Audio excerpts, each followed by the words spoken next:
This program is rated PG. It contains themes and scenes which may not be suitable for very young audiences. Parental guidance is advised.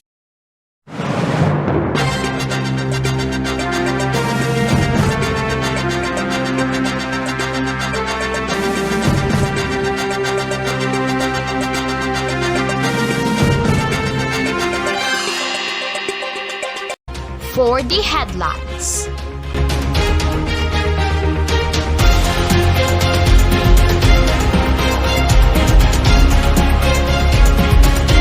For HMNI 5 News, your anchors, Helena May Candido, Alwin Sabihon, and Honey Grace Jerswa. Good morning, Luzon, Visayas, and Mindanao. Welcome to History Media Network International 5 News. Today, June 26, 2022, we'll bring you the exits of informations. The outgoing head of the state of the Philippines, Rodrigo Duterte, envisions power and courage to the country with his identity. Gentleman Michael Bilbao will bring us the news. President Rodrigo Duterte was born on March 28, 1945. Also known as Digong Rudy by the initial of PRD. His parents are Vicente Duterte and Soledad Roa, who were both civil servants. Duterte moved to Davao City as a child, where his father served as provincial governor. Duterte graduated in 1968 with a Bachelor of Arts degree in Political Science at the Lyceum of the Philippines University and obtained a law degree from San Beda College of Law in 1972.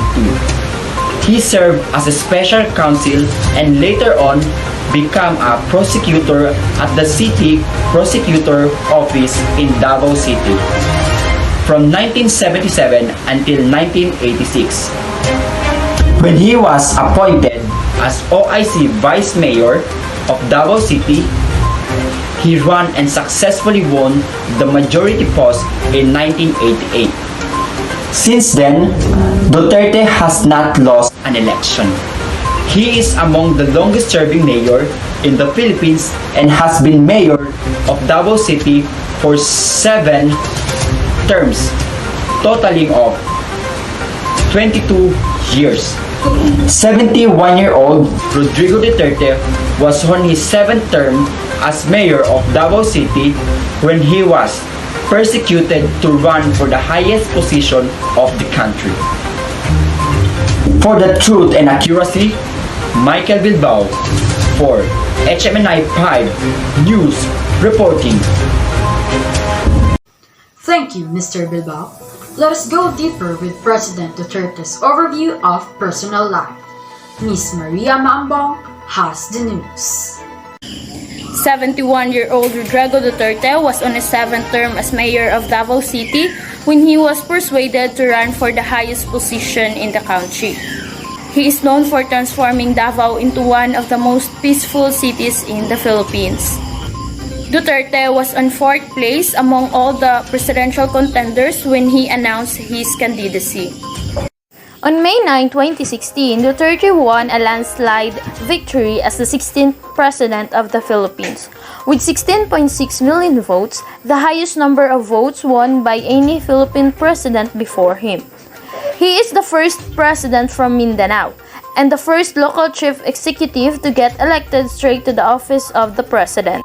Duterte's 2016 presidential campaign led to his election victory. President Duterte began his term on 30th of June year 2016.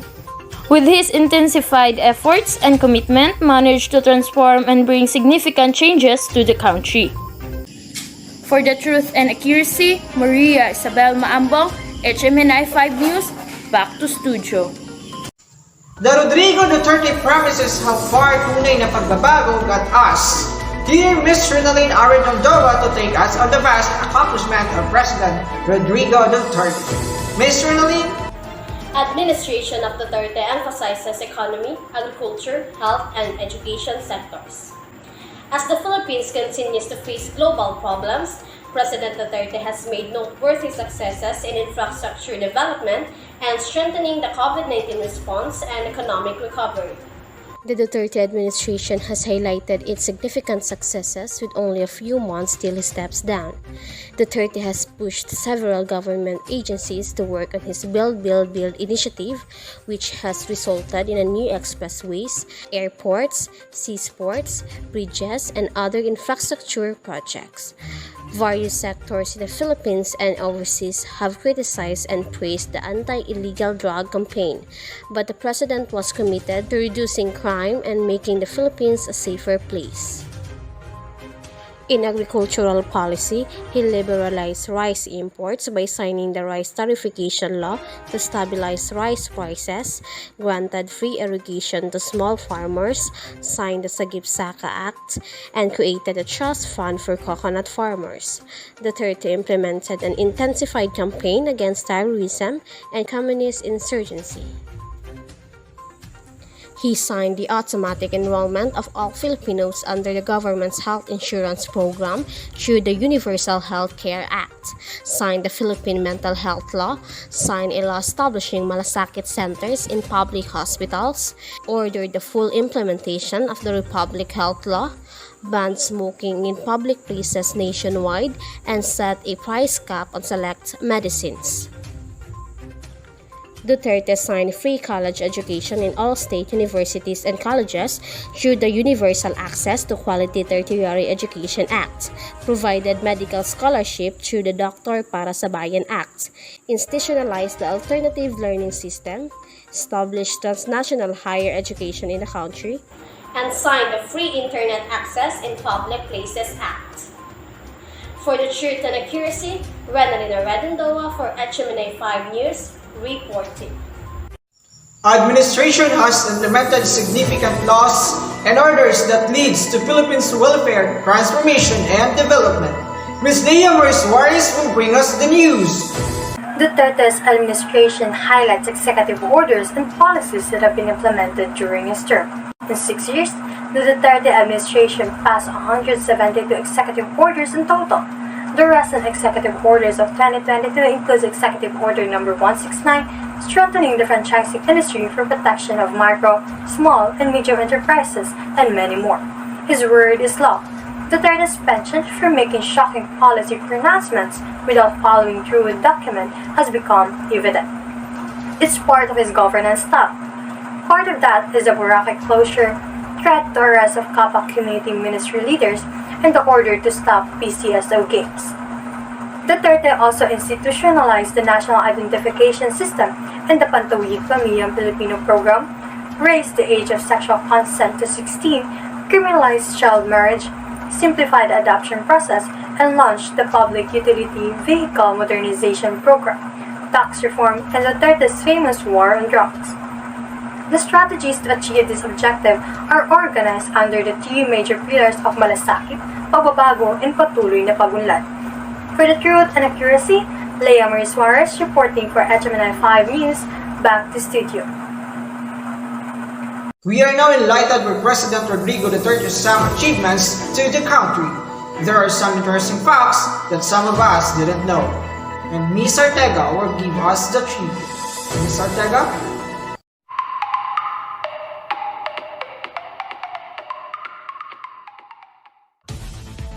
Oh yes, and now let us discover some of Philippines President Rodrigo Duterte's trivia and facts, love him or hate him. Duterte in tech savvy, even the rest of the world has already embraced the digital shape. Duterte, the country's most powerful senior citizen, continued to struggle with technology. In August 2018, Duterte admitted having a difficulty using smartphones, especially messaging apps like Viber. He is a pistol-carrying public servant. The president is gone to use this. He was reportedly been carrying a gun since he became a mayor of Davao City. In previous trip, the places that had security threats, he was spotted with a gun tucked in his waistband. Becoming a judge was his dream job. Duterte did not aspire to become the country's president. A former prosecutor He actually dreamed of becoming a judge someday. He was drawn to a judge's high salary he could better to provide for his family. Up next, the endeavors, excellency, and legacy.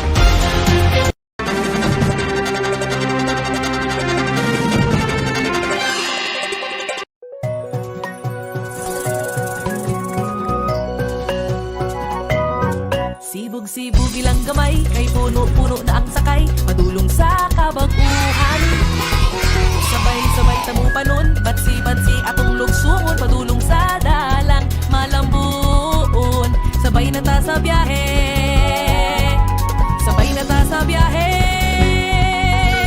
Biyaheng Duterte, biyaheng Duterte, biyaheng Duterte. Sabay na ta sa biyahe, biyaheng Duterte, biyaheng Duterte, biyaheng Duterte, biyaheng Duterte. Sabay na ta sa biyahe, biyaheng Duterte.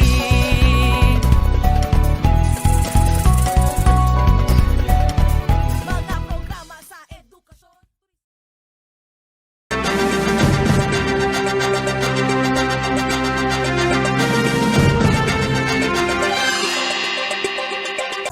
As the Philippines continuously battling the COVID-19 pandemic and the outlook of that country relies to the President action amidst the pandemic, Ms. Dizon, give us the news.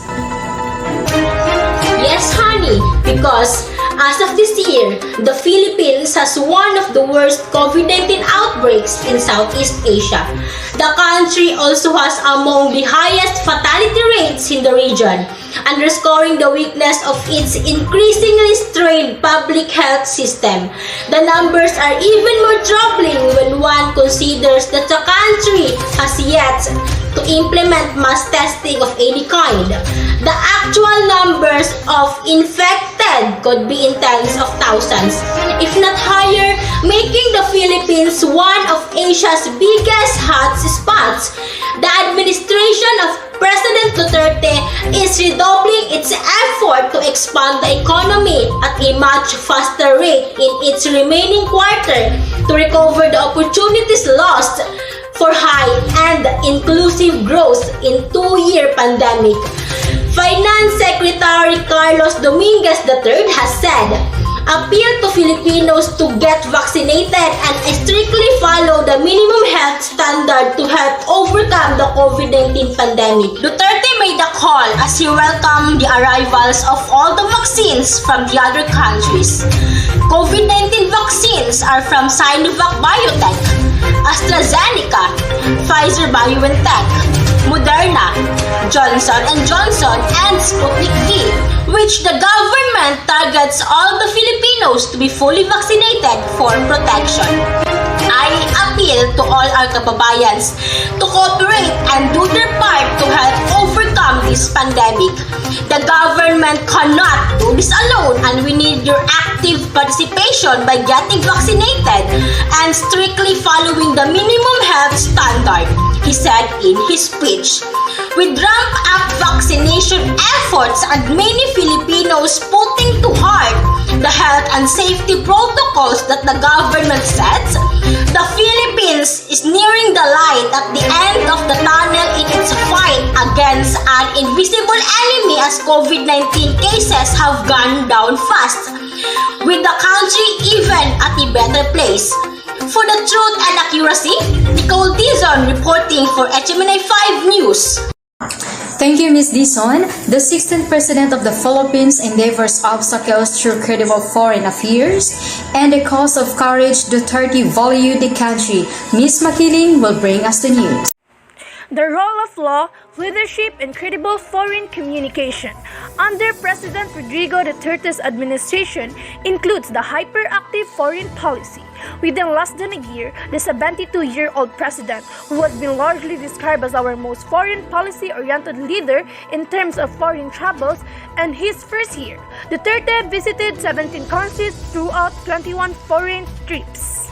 The still only tried and tested allies, initially, Duterte vowed an independent foreign policy, which in his own words meant that the Philippines will not be dependent on the United States. Duterte's version of an independent foreign policy suggests that the Philippines should not rely mainly on its traditional allies, but rather accommodate with other major powers such as China and Russia. In order to diversify its foreign policy options in light of the changing geopolitical landscape of Asia. Moreover, Duterte continued to demonstrate his leadership style governed by firm decisions and aggressiveness to assert his domination in crises and situations. For the truth and accuracy, Nikki Makiling for HMNI 5 News reporting. Back to studio. Thank you, Ms. Makiling. Now, as Duterte ends his term as the President of the Philippines and a new administration will take over, Duterte's legacy and excellency will remain.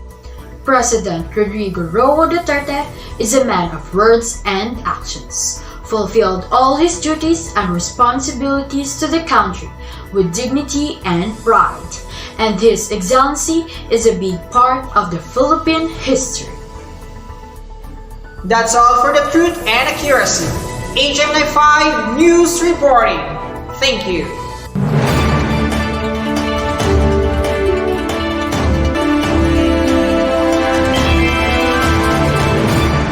Audio Jungle.